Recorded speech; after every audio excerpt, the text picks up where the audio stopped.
Hello বন্ধুরা, আমি doctor Tarak চন্দ্র সরকার বলছি, হোমিওপ্যাথি প্র্যাকটিশনার। আজকে জ্বর নিয়ে, ফিভার নিয়ে আলোচনা করব। তার সঙ্গে সর্দি কাশিও থাকে, মাথা যন্ত্রণা থাকে, সেগুলো এর মধ্যে আলোচনা করব। অতি সহজভাবে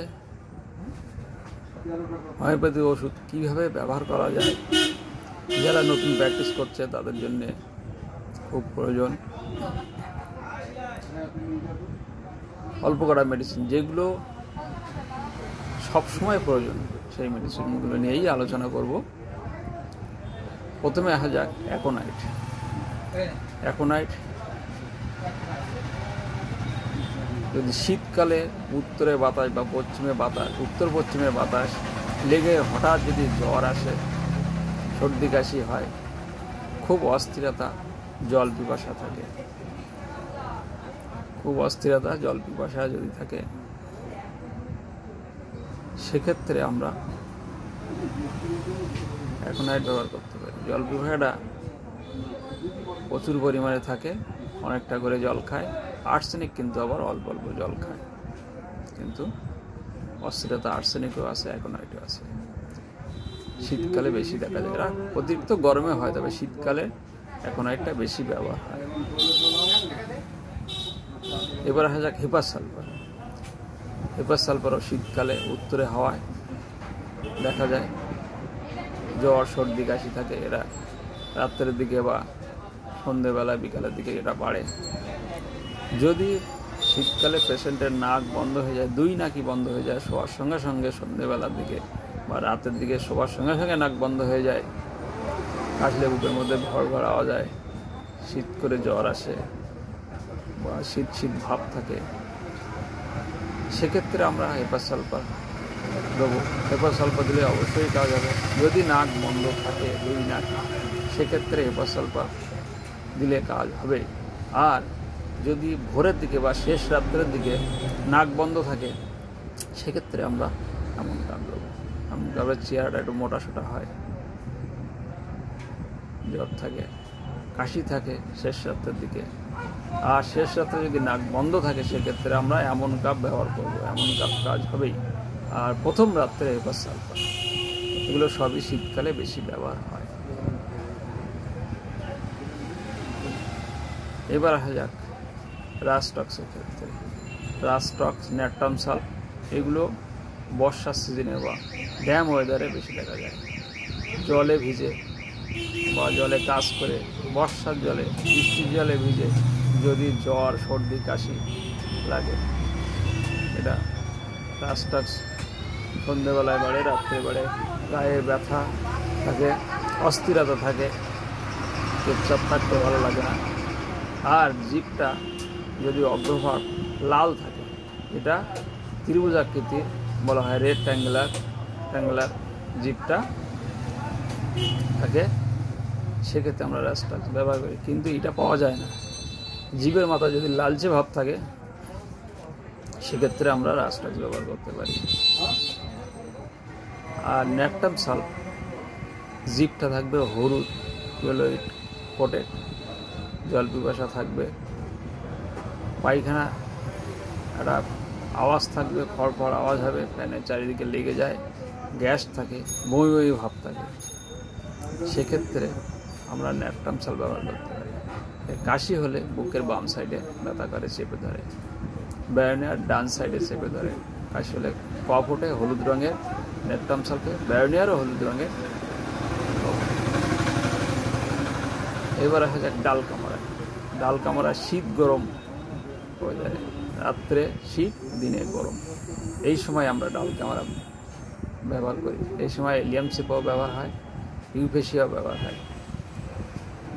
ডাল কামড়া যদি হঠাৎ ট্রেনে বা কোনো জায়গায় কোনো কাজ করে যদি ঘাম হয়, তারপরে সেই ঘাম বসে যায়, হঠাৎ ঘাম হলো, ঘামের পরে কেউ স্নান করলো বা হাওয়া খেলো বা জল খেলো, সেক্ষেত্রে যদি জ্বর সর্দি কাশি আসে, আর যদি গলার মধ্যে সর্দি আটকে থাকে, বারবার গলা খাক করতে থাকে, গলা খাকার দেয়, আর পায়খানা পরিবর্তন থাকে, কোনো সময় শক্ত, কোনো সময় নরম, দুবারে একই রকম পায়খানা হয় না। সেক্ষেত্রে ডাল কামড়া ব্যবহার করলে অবশ্যই খাওয়া যাবে। তাহলে কি বললাম, গলার মধ্যে সর্দি আটকে থাকবে, কারণ দেখতে হবে যে ঘাম বসে হয়েছে কিনা, আর পায়খানা সেন্স থাকে, একই রকম হয় না দুবারে পায়খানা, পালসে দিলাম। এক্ষেত্রে ডাল কামড়া দিলে অবশ্যই খাওয়া যাবে। এবার আসা যাক বেলেডোনা। বেলেডোনা চোখ জ্বালা, নাক জ্বালা, মুখ জ্বালা থাকে, চোখ লাল হয়ে যায়, কাশতে গেলে গলা জ্বালা করে, চোখ মুখ জ্বালা করে, নাক দিয়ে জল আসে, চোখ দিয়ে জল আসে, চুল কেটে হোক বা রৌদ্রে গিয়ে হোক, এক্ষেত্রে বেলেডোনার কাজ করে। বেলেডোনার যার হঠাৎ আসে আবার হঠাৎ কমে যায়, মাথা যন্ত্রণা থাকে, কপালে হয়, হঠাৎ কপাল যন্ত্রণা শুরু হয়ে গেলে আবার এই সব কিছু হঠাৎ আসে হঠাৎ যায়, জ্বর হোক, মাথা যন্ত্রণা হোক, জল পিপাসা নর্মাল থাকে, অস্থিরতা ভাব থাকে, মনে যেন আগুন ছুটছে চোখ, এক্ষেত্রে বেলেডোনা ভালো কাজ করে। এবার আসা যাক বায়োনিয়া আর জেলসিমা। এই দুটো মেডিসিন হচ্ছে যখন রেস্টলেস থাকে, মানে রোগী বলে যে আমি চুপচাপ থাকতে ভালোবাসি। কী করে পাবো? পেশেন্ট আসলে জিজ্ঞাসা করতে হবে যে আপনার চুপচাপ থাকতে ভালো লাগে না অস্থিরতা। পেশেন্ট বলবে যে আমার চুপচাপ থাকতে ভালোবাসে। তাও যদি না বলতে পারে তখন জিজ্ঞাসা করতে হবে যে রাত্রে ঘুম হয়েছিল বা চুপচাপ পড়ে থাকতে ভালো লাগছে না কথা বলতে ভালো লাগছে। তখন বলবে যে আমার কথা বলতে ইচ্ছা করছে না, কথা বলতে গেলে রাগ হচ্ছে। সেক্ষেত্রে আমরা জেলসিমাম ও বায়োনিয়ার কথা ভাবি। এইবার জেলসিয়াম বায়োনিয়া কোনটা দেবো? চোখ দিয়ে যদি জল আসে, হ্যাচ্ছি হয়, আর জিভটা একটা সাদা ফুটফুট থাকে, জিভের উপরে সাদা ফুটফুট থাকে, হ্যাচ্ছি কাশি থাকে, আর চোখের নিচের পাতায় একটা খোলা ভাব থাকে, জল পিপাসা থাকে না, প্রস্রাবে অনেক সময় হলুদ ভাব থাকে, জ্বর আসলে চুপচাপ মুড়ি দিয়ে পড়ে থাকে, কোনো কিছু খায় না, এদের আবার বমিও হয় অনেক সময়। এই ক্ষেত্রে আমি জেলসিয়াম ব্যবহার করতে পারি। আর বায়োনিয়া কখন ব্যবহার করবো? বায়োনিয়ার ক্ষেত্রে গরমের দিনেই হয়। জেলসিয়াম আবার ভয়ও অনেক সময় আসে, এখন আইডির মতন ভয় পেয়ে আবার জ্বরও আসে জেলসিয়াম। বায়োনিয়ার জল পিপাসা থাকে, জিভ একদম ড্রাই কোটেড থাকে, জল পিপাসা যখন হয় অনেকটা করে খায়, কিন্তু এ চুপচাপ পড়ে থাকে, নড়াচড়া করলে রোগ বাড়ে পড়ে এ জল খেতে চায় না, কিন্তু জল যখন খায় অনেকটা করে খায়। এর পায়খানা খুব শক্ত হয়, একদম ইটের মতন কালচে ভাব থাকে, ছুঁড়ে মারলে যেন কপাল ফেটে যাবে, এইরকমভাবে বলা আছে বইতে নারায়ণ বন্দ্যোপাধ্যায়। চুপচাপ পড়ে থাকে, জিভটা হোয়াইট কোটের আছে, আর জল পিপাসা আছে, যখন খায় অনেকটা খায়, রেস্টলেস চুপচাপ পড়ে থাকে, মাথায় জল দিলে ভালো লাগে, ন্যাটটাম সালফো মাথায় জল দিলে ভালো লাগে, বায়োনিয়ারও মাথায় জল দিলে ভালো লাগে। এই সিমটম থাকলে আমরা বায়োনিয়া নিই। আর জ্বরের মধ্যে ভুল বকে, ডেলি যা কাজ করে সেই কাজগুলো বলে দেন, সেই কাজগুলোর কথা বলতে পারি। এবার আসবো এলিয়াম সিপা। এলিয়াম সিপা সন্ধ্যেবেলাও বাড়ে, এর নাক দিয়ে চোখ দিয়ে জল আসে, কাশি থাকে, কাশলে বেশি কাশি হলে অনেক সময় গলা চেপে ধরে কাশে।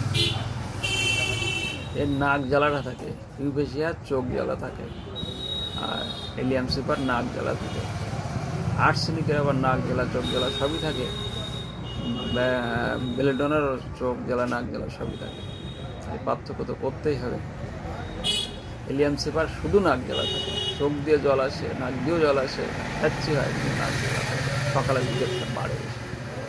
ইউফেসিয়ার চোখ জ্বালা থাকে, নাক জ্বালা অত থাকে না, নাক দিয়ে জল আসে, চোখ দিয়ে জল আসে, কাশি হয়, জ্বর থাকে। আর অনেক সময় দেখা যায় যে আমরা নার্ভস ভাঙারও পেশেন্ট পাই, কোনো কারণে গ্যাস ট্যাস হয়ে গিয়ে ঠান্ডা লেগে জ্বর হয়ে যায়, সেক্ষেত্রে বমি হয়, পায়খানা হয়, আর জ্বর থাকে, আর জ্বরে মুড়ি দিয়ে শুয়ে থাকে, বারে বারে বমি বমি ভাব পায়, ইপিকাকের মতো। ইপিকাকের যেরকম বমি করলেও উপশম পায় না, কিন্তু নার্ভসের বমি করার পরে উপশম পায়, পায়খানা করার পরে উপশম পায়, আর জ্বর থাকে, জ্বরে মুড়ি দিয়ে চুপচাপ পড়ে থাকে। এই হচ্ছে ব্যাপার। এই নর্মাল কিছু মেডিসিন নিয়ে আলোচনা করলাম। অতি সহজে এইগুলো প্রত্যেক হোমিওপ্যাথি ডাক্তার দিয়ে থাকে জ্বরের ক্ষেত্রে। এই অল্প করা মেডিসিন নিয়ে আলোচনা করলাম। থ্যাংক ইউ, ধন্যবাদ সবাইকে। সবাই ভালো থাকবেন। ভিডিওটা ভালো লাগলে লাইক, শেয়ার ও সাবস্ক্রাইব করবেন। থ্যাংক ইউ, ধন্যবাদ। এখানে পরে আবার দেখা হবে নতুন ভিডিও নিয়ে।